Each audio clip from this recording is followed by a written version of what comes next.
Destruí mi matrimonio perfecto en una noche. Estoy arrepentida, pero a mi esposo no le importó y me dejó ahogada en deudas. No escribo esto para justificarme ni para que me digan que todo va a estar bien. Sé que hice algo mal, muy mal. Lo sé desde el primer día.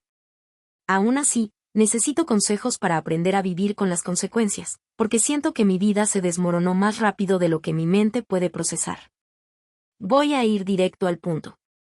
Todo empezó con una duda pequeña al principio, casi ridícula, pero que jamás debió existir. Una de esas dudas que cuando se permiten crecer lo contaminan todo. Tengo 31 años.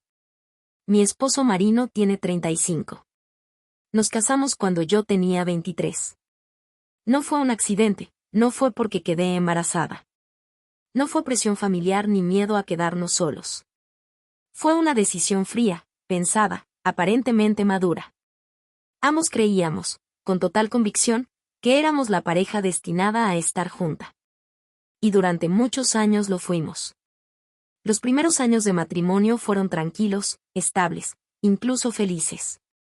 Marino siempre fue una persona organizada, responsable, con una mentalidad muy clara sobre el futuro. Antes de pensar en hijos, él insistió en algo. Quería viajar, disfrutar, conocernos como pareja antes de convertirnos en padres.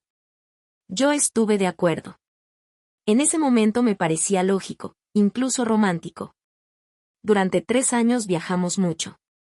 No eran viajes lujosos, pero sí constantes. Conocimos varios países, hicimos recorridos improvisados, tomamos decisiones impulsivas que solo se pueden tomar cuando no se tienen responsabilidades más grandes que una maleta. Marino trabajaba como gerente en una agencia de autos. Le iba bien. No éramos ricos, pero vivíamos sin preocupaciones económicas reales. Siempre había un plan, siempre había estabilidad. En esos años, si alguien me hubiera preguntado si era feliz, habría dicho que sí dudarlo. Después decidimos tener un hijo, o mejor dicho, una hija. Zelda. Marino insistió con el nombre. Al principio me sorprendió, pero no me molestó. Conocía el significado, conocía el personaje y me pareció distinto, especial. Con el tiempo, el nombre encajó perfectamente con ella. El nacimiento de Zelda cambió muchas cosas, no de forma dramática, pero sí profunda. A partir de ese momento, empecé a sentir algo que no supe identificar de inmediato. Era como si de un día para otro el tiempo se hubiera acelerado, como si mi juventud estuviera escapándose sin que yo pudiera detenerla. No fue culpa de mi hija. Jamás pensé eso, pero la rutina, el cansancio, la responsabilidad constante, todo se acumuló. Mi cuerpo cambió. Mi agenda giraba en torno a otra persona. Y aunque Marino era un buen padre y un buen proveedor, empecé a sentirme invisible. Marino también cambió, pero en otro sentido. Dejó su trabajo como gerente y decidió abrir su propia agencia de venta de autos y nuevos. Compraba vehículos en subastas y los revendía. Le fue sorprendentemente bien, mucho mejor de lo que yo esperaba. Pasó de tener un jefe a ser su propio jefe. Trabajaba más, sí, pero también ganaba más. Nunca nos faltó nada. Y ahí es donde empieza la parte que me cuesta más admitir. A pesar de tener estabilidad, una familia, una vida ordenada, empecé a sentir que algo me faltaba. No sabía qué, no sabía por qué. Solo sabía que cada vez que me miraba al espejo veía a una mujer que había envejecido demasiado rápido. Hace unos meses me inscribí a un gimnasio. Al principio fue solo por salud, por recuperar un poco de energía, por sentir que hacía algo por mí. Ahí conocí a Carmen, Claudia y Blanca, 3 mujeres que con el tiempo se convirtieron en mi grupo habitual para entrenar y eventualmente para salir. Las 3 eran divorciadas. Carmen y Blanca habían tenido un solo matrimonio cada una. Claudia, en cambio, ya iba por el tercero. Todas se habían casado jóvenes. Todas hablaban de sus divorcios como si hubieran sido una liberación. No lo decían con amargura, sino con una especie de orgullo tranquilo. Me contaban anécdotas de sus matrimonios fallidos, pero siempre terminaban igual, diciendo que después del divorcio se sentían más vivas, más libres, más ellas mismas. Decían que habían recuperado partes de su personalidad, que creían perdidas, que habían vuelto a sentirse deseadas, interesantes, importantes. Al principio solo escuchaba. No opinaba demasiado. Yo no me sentía infeliz con Marino. No tenía motivos claros para estarlo, pero sus historias empezaron a quedarse conmigo más tiempo del que deberían. Entre risas empezaron las bromas. ¿Y tú para cuándo te divorcias? Ya va siendo hora de que cambies de marido. Búscate uno más joven antes de que sea tarde. Lo decían riendo, siempre riendo. Yo también me reía. Respondía que estaba bien como estaba, que Marino era un buen hombre, que no tenía de quejarme. Y era verdad, lo era. Pero cada broma dejaba una pequeña marca. Cada comentario sembraba algo que yo no pedí. La duda empezó ahí, no como una sospecha concreta, sino como una pregunta vaga y peligrosa. ¿Y si esto no era todo? ¿Y si me estaba perdiendo algo? ¿Y si me había conformado demasiado pronto? Nunca le conté esto a Marino. Nunca le dije que esas preguntas rondaban mi cabeza. Él estaba concentrado en hacer crecer su negocio, en asegurar el futuro de nuestra familia. Yo, en cambio, empecé a compararme con mujeres que habían destruido sus matrimonios y parecían orgullosas de ello. Hoy, al escribir esto, me doy cuenta de lo absurdo que fue, pero en ese momento no lo vi así. En ese momento la duda ya estaba sembrada. Y una vez que una duda así entra en tu cabeza, empieza a buscar confirmaciones en todas partes. Yo seguía siendo una buena esposa, o al menos eso creía. Cumplía con mis responsabilidades, cuidaba de mi hija, apoyaba a Marino, pero por dentro algo se estaba rompiendo lentamente y no supe detenerlo. Con el paso de las semanas empecé a pasar más tiempo con ellas. No era algo extremo ni secreto. Después del gimnasio solíamos ir a comer algo casi siempre por las tardes. Eran salidas aparentemente inocentes, cafeterías, restaurantes sencillos, conversaciones largas sobre la vida, el cuerpo, el paso del tiempo. Ellas hablaban mucho. Yo escuchaba. Seguían repitiendo que el divorcio había sido lo mejor que les había pasado, que al principio daba miedo, pero luego venía una libertad que no se podía explicar, que nadie debía quedarse en un matrimonio solo por costumbre, que la vida era corta, que una mujer no debía conformarse. Yo asentía, aunque en el fondo algo me incomodaba. Sentía que esas conversaciones no encajaban del todo con mi vida, pero aún así las dejaba entrar. No las cuestionaba, no ponía límites. Con el tiempo empezaron a invitarme a fiestas. Siempre decían lo mismo, que necesitaba despejarme, recordar quién era, salir de la rutina. Yo siempre decía que no ponía excusas, que estaba cansada, que tenía que cuidar a mi hija, que Marino trabajaba mucho y prefería quedarme en casa. La verdad era otra. No quería ir porque recordaba muy bien cómo era yo en las fiestas cuando era más joven. Siempre perdía el control con el alcohol, no de forma escandalosa, pero sí lo suficiente como para tomar malas decisiones. Sabía que no era buena idea ponerme en una situación así. Sabía que algo dentro de mí no estaba estable. Las dudas continuaban creciendo. Empecé a hacer algo que nunca había hecho antes, buscarle defectos a Marino. No cosas grandes, no problemas reales. Detalles mínimos. La forma en que hablaba cuando estaba cansado, su rutina, su falta de espontaneidad, el hecho de que ya no fuera tan detallista como antes. Cosas que antes me parecían normales, incluso reconfortantes, empezaron a irritarme. Discutíamos más seguido, peleas sin sentido, por horarios, por silencios, por cosas que ninguno de los dos sabía explicar del todo. Marino empezó a notarlo. Varias veces me preguntó qué me pasaba, por qué estaba distinta. Me dijo que sentía que yo ya no estaba presente, que parecía distante, irritable. Siempre lo negué. Decía que estaba estresada, que era el cansancio, que el gimnasio me estaba agotando. Nunca mencioné las dudas, nunca mencioné a mis amigas, nunca admití que algo se estaba moviendo dentro de mí. Una tarde después del gimnasio, las chicas volvieron a insistir con una fiesta. Era una invitación para ese mismo fin de semana. Yo acepté de palabra, casi sin pensarlo, pero horas después, cuando lo pensé mejor, me arrepentí. Les escribí diciendo que me sentía mal, que quizá me estaba enfermando, que prefería no ir. Su reacción fue inmediata. Se burlaron. Dijeron que siempre me lo perdía todo, que era aún exagerada, que no sabía divertirme, que algún día me arrepentiría de no vivir más.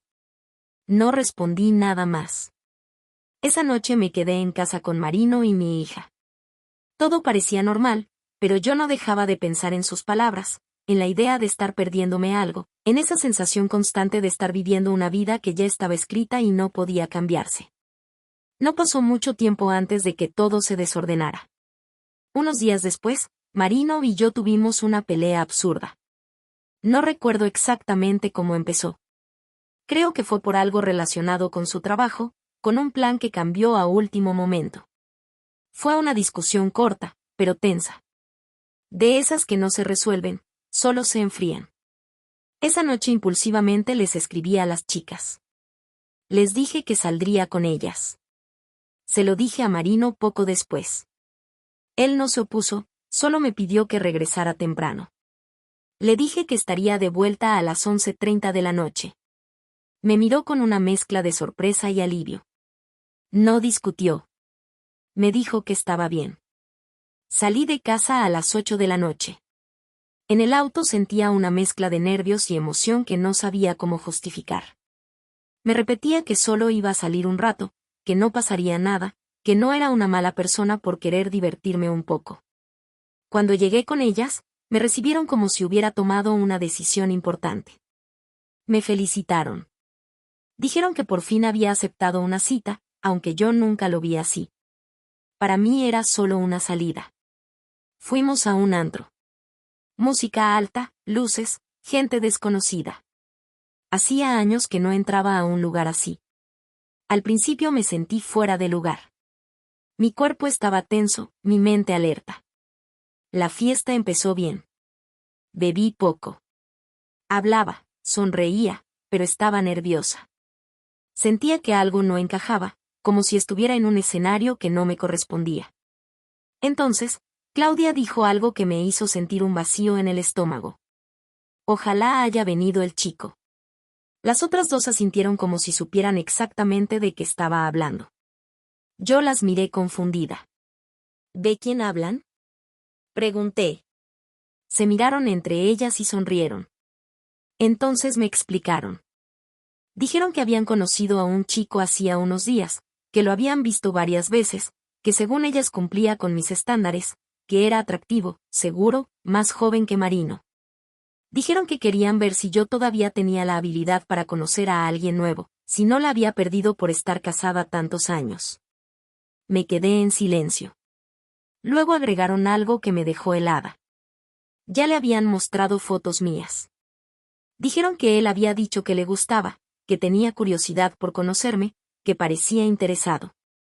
Sentí como el nerviosismo se transformaba en ansiedad. Mi primer impulso fue decir que no quería saber nada de eso, que no me sentía cómoda, pero no lo hice. Carmen sacó su teléfono y dijo algo que todavía resuena en mi cabeza. Ya lo llamé. Dice que viene para acá. En ese momento supe que había cometido un error al salir esa noche. Sentí que había cruzado una línea invisible, una que había evitado durante años por una razón muy clara. Mi corazón latía rápido, no sabía qué hacer. Parte de mí quería irse de inmediato. Otra parte, la que había alimentado esas dudas durante meses, se quedó paralizada. No bebí más alcohol, pero tampoco me fui. Me quedé sentada esperando a alguien que no debía conocer. Y ahí, en medio de la música y las luces, entendí que ya no estaba jugando con ideas, sino con decisiones reales. Cuando él llegó, lo supe de inmediato. No porque alguien lo anunciara ni porque mis amigas hicieran un gesto evidente, sino porque sentí una presencia distinta cerca de la mesa. Levanté la vista y lo vi. Era atractivo, no solo físicamente, sino en la forma en que se movía, en cómo miraba a su alrededor con seguridad, alto, bien arreglado, con una sonrisa tranquila. Me miró directamente, sin incomodidad, como si no dudara ni un segundo. Yo, en cambio, me sentí torpe. Claudia fue la primera en hablarle. Lo presentó, dijo mi nombre, exageró algunas cosas sobre mí, como si estuviera vendiendo una versión mejorada de quien yo era. Yo apenas sonreía, asentía, respondía con frases cortas. Me sentía tímida, fuera de lugar, consciente de cada movimiento de mi cuerpo. Él parecía no tener ese problema. Se sentó cerca de mí, me habló con naturalidad, me hizo preguntas sencillas, me miraba cuando respondía. No había nervios en su voz. Yo sentía que mis pensamientos iban más rápido que mis palabras. Mis amigas insistieron en que tomara otra copa. Dijeron que me relajara, que no pasaba nada, que estaba muy tensa. Al principio me negué, pero después acepté. Luego otra y otra más. No perdí la conciencia ni me sentí fuera de control, pero algo cambió. La rigidez en mi cuerpo empezó a desaparecer. Dejé de medir tanto mis respuestas. Empecé a reír más, a hablar más, a sentirme observada de una forma que hacía años no sentía. Él se acercó un poco más. Su atención era constante. Me decía que me veía bien, que tenía una energía distinta. No eran frases exageradas, pero eran suficientes. En algún momento, mis amigas se levantaron y nos dejaron solos. Dijeron que iban a bailar. Sabía perfectamente lo que estaban haciendo, pero no las detuve. Él me preguntó si quería ir a la pista. Dudé un segundo, pero acepté. Bailar con él fue distinto a lo que recordaba. No era torpe ni invasivo. Se movía con confianza, con una cercanía que me ponía nerviosa y me atraía al mismo tiempo. En un momento, mientras la música subía, bajó su mano y me tomó con firmeza. Fue un gesto claro, sin dudas. Sentí el impulso inmediato de apartarme, pero no lo hice. En lugar de eso, sentí algo que me estremeció por dentro. Me sentí deseada, no como esposa, no como madre, no como parte de una rutina. Me sentí vista como mujer y eso me confundió más de lo que puedo explicar. Seguimos bailando. Yo ya no pensaba en Marino, ni en mi hija, ni en mi casa. Pensaba solo en lo que estaba sintiendo en ese momento, en cómo había llegado hasta ahí. Después me propuso hablar en un lugar más tranquilo. Salimos a una zona más apartada del antro, donde la música se escuchaba menos. Ahí hablamos un poco más. Me preguntó por mi vida. No le dije la verdad completa. Omití detalles importantes. No mencioné que estaba casada de inmediato. Cuando finalmente lo hice, su reacción fue indiferente. Me dijo que no buscaba compromiso, que no le interesaban relaciones serias, que lo que pasara esa noche no tenía por qué tener consecuencias. Luego me preguntó si quería ir a su departamento. No respondí de inmediato. Miré el teléfono. Eran casi la 1 de la madrugada. Tenía varias llamadas perdidas de Marino. El corazón me dio un vuelco. Por un segundo pensé en irme, en llamar a un taxi, en volver a casa y fingir que nada había pasado, pero no lo hice. Apagué el teléfono, acepté, dejé mi auto en el estacionamiento del antro y me fui con él. En el trayecto no me sentía borracha, me sentía alerta, consciente, emocionada. Sabía perfectamente lo que estaba haciendo y eso es lo que más vergüenza me da a admitir. No voy a dar detalles de lo que pasó después. Me cuesta escribirlo incluso ahora. Solo diré que crucé una línea que nunca pensé cruzar, que estuve con él, que en ese momento lo disfruté, que durante unos instantes olvidé todo lo demás, pero cuando terminó la realidad volvió con una fuerza brutal. Me invadió una culpa tan intensa que no pude controlarla. Empecé a llorar. Él no parecía entenderlo. Me decía que no tenía nada de malo, que nadie tenía que enterarse, que mi esposo nunca lo sabría, que esas cosas pasaban todo el tiempo. Sus palabras no me tranquilizaron, me hicieron sentir peor. Le pedí que regresáramos al antro para recoger mi auto. Eran casi las 2 de la madrugada cuando llegamos. Me bajé del suyo con la cabeza baja, con el cuerpo pesado, con una sensación de vergüenza que me recorría entera. Antes de irme, él dijo que quería despedirse. Acepté. Nos reímos nerviosamente. Nos dimos un beso rápido en el estacionamiento sin pensar demasiado. Luego me dirigí a mi auto. Cuando estaba a unos pasos, vi que el cristal del lado del conductor del auto que estaba frente al mío empezaba a bajar lentamente. Era Marino. Estaba ahí sentado mirándome. Sentí que el mundo se detenía. No pude moverme, no pude hablar, no pude entender cómo había llegado hasta ahí. Marino me miró con una expresión que nunca había visto en él. No gritó, no hizo un escándalo, solo dijo con una calma que me heló la sangre. Sabía que volverías por el auto, por eso esperé aquí. Quería negar ese pensamiento intrusivo, pero al final fue verdad. Eres una zorra. Subió el vidrio, arrancó el auto y me dejó ahí sola en medio del estacionamiento. Sentía las piernas débiles como si no me pertenecieran. Caminé hasta mi auto casi en automático, abrí la puerta y me senté frente al volante con las manos temblando. Cerré la puerta y respiré hondo, intentando ordenar mis pensamientos. Intenté encender el auto. Nada. Volví a intentarlo una y otra vez. El tablero apenas respondió con una luz débil que se apagó enseguida. Entonces lo entendí. Había dejado las luces encendidas desde que llegué al antro. La batería estaba completamente descargada. Apoyé la frente contra el volante. Sentí una presión en el pecho que me costaba describir. No solo había arruinado mi matrimonio en una noche, ahora estaba sola de madrugada, sin forma de moverme. Tomé el teléfono con manos torpes y empecé a llamar a mis amigas. Carmen no contestó. Blanca tampoco. La tercera llamada fue a Claudia. Después de varios tonos, respondió con la voz adormilada. Hola, dijo claramente molesta. Hola, Claudia, dije casi sin voz. ¿Dónde están? Volví al antro. Necesito ayuda. Hubo un silencio breve, como si estuviera tratando de entender lo que le decía. Ya todas nos fuimos a nuestras casas, respondió. Pensamos que pasarías la noche con ese chico. Sentí un nudo en la garganta. Necesito ayuda, insistí. Mi auto no prende. No me dejó terminar la frase. Estoy muy agotada, Nora. Dijo con fastidio. Busca a alguien por ahí cerca. Yo solo quiero dormir. Colgó. Me quedé mirando la pantalla del teléfono unos segundos, incrédula. Luego bajé el teléfono lentamente.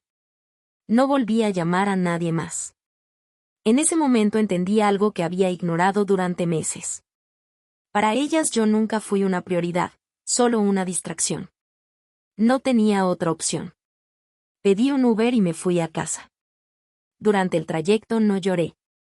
Estaba en shock, miraba por la ventana sin ver nada, repasando una y otra vez la escena del estacionamiento, las palabras de Marino, la forma en que se fue sin mirar atrás.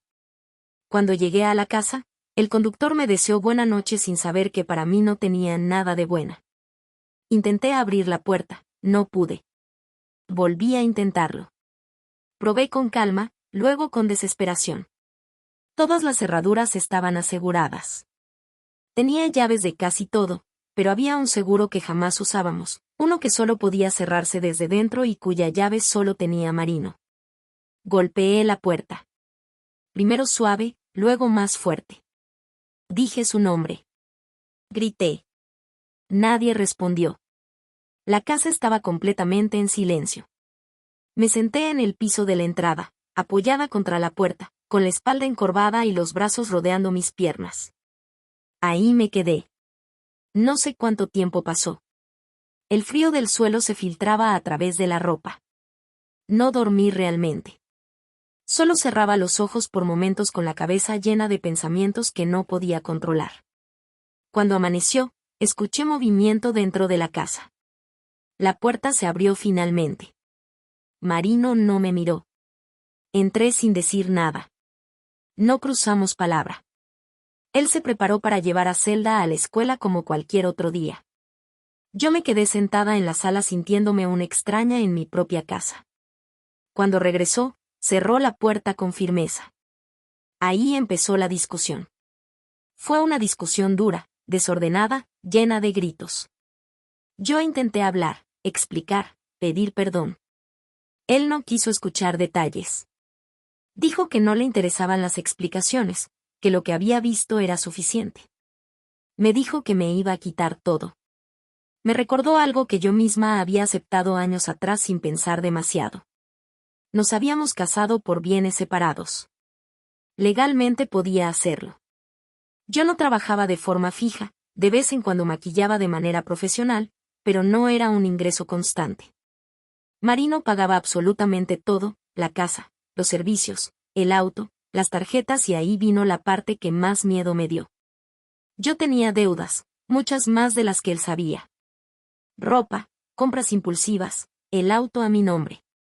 Siempre pensé que no era un problema porque él pagaba todo puntualmente.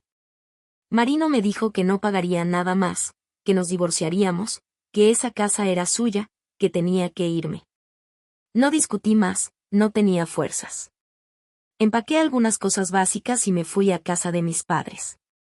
Durante el camino sentía que mi vida se había reducido a una maleta y a un error. Cuando llegué, mis padres se sorprendieron al verme. Me preguntaron qué había pasado. Me senté frente a ellos y por primera vez desde esa noche conté todo. Les expliqué la situación, el error, el divorcio, las deudas. Mientras hablaba, sentí una mezcla de vergüenza y alivio. Vergüenza por lo que hice, alivio por dejar de fingir. Y ahí estoy ahora sin casa, sin estabilidad, con deudas que no sé cómo voy a pagar, con un matrimonio destruido por una decisión que tomé estando completamente consciente. Sé que hice mal, no busco que me lo recuerden. Lo que necesito es saber cómo seguir adelante con esto, cómo cargar con las consecuencias sin destruirme por completo. Actualización. Han pasado varios meses desde que escribí mi publicación original. Dudé mucho antes de volver a hacerlo, pero sentí que debía cerrar esta historia, sobre todo conmigo misma. El divorcio con Marino ya es oficial. Fue rápido, más de lo que yo esperaba, precisamente porque nos casamos por bienes separados. No hubo una larga batalla legal ni discusiones interminables por propiedades. Legalmente, todo estaba claro desde el inicio, aunque emocionalmente fue devastador. Marino no intentó retrasar nada, firmó cuando correspondía. Habló solo lo necesario y mantuvo una distancia absoluta. No hubo segundas oportunidades, ni intentos de reconciliación, ni conversaciones largas para entendernos. Para él todo terminó esa noche. La parte más difícil de todo esto no fue perder mi matrimonio, ni la estabilidad económica, ni la casa. Fue mi hija.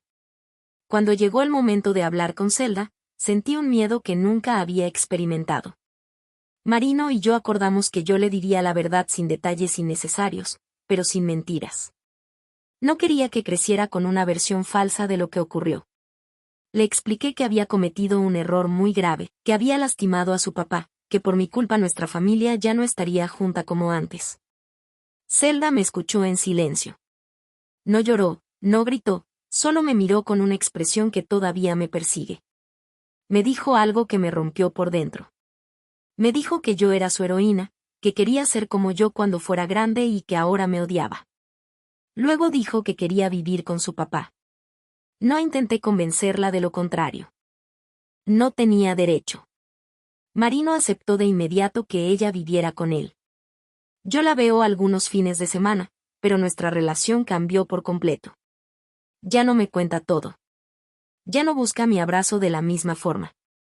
Me habla con respeto, pero con distancia, como si yo fuera alguien que la decepcionó profundamente. Y eso es exactamente lo que hice.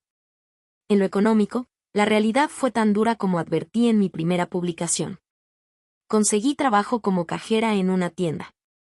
No es el trabajo que imaginé para mí a los 31 años, pero es un ingreso estable. Trabajo muchas horas de pie con tanto dinero que nunca siento que sea suficiente. Pago lo que puedo de mis deudas, pero son demasiadas. Tarjetas, el auto, intereses acumulados. A veces siento que corro sin avanzar. Mi padre me ayuda cuando puede. Nunca me lo reprocha, pero yo me siento mal cada vez que acepto su ayuda. No era la vida que quería, no era la vida que construí durante años. Mis amigas ya no están, no las he vuelto a ver. Al principio intenté contactarlas, pero la conversación siempre fue superficial, incómoda. Después dejé de intentarlo. Entendí que para ellas yo solo era parte de un momento, no de una vida. Cuando todo se rompió, desaparecieron. Hoy tengo mucho tiempo para pensar, tal vez demasiado. He reflexionado mucho sobre cómo empezó todo.